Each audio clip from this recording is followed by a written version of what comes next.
Hey, what's up, female? My name is Az. I think this is a great question. Thanks for asking it.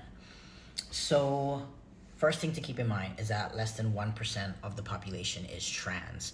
So, that means that for the vast majority, sex and gender do align, but that doesn't mean that sex determines gender. And it's also important to keep in mind that sex is more than genitalia, right? There's the inside reproductive organs, there's your chromosomes, your hormones, and your secondary sex characteristics.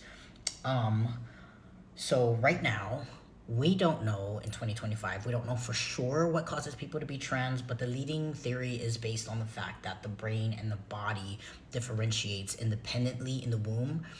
So that means that the body could develop male sex while the brain develops female sex and vice versa. Um, the other thing to keep in mind is that gender is a social construct, another fact.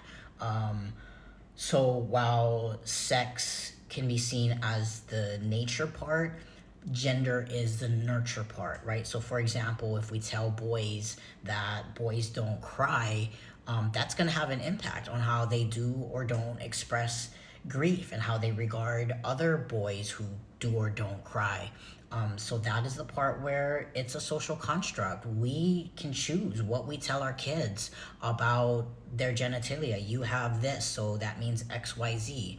And I think that is proof that as humans, we are complex social beings. There's so many different needs, and it's good to like examine why we construct gender the way they are right now, and if it's really working.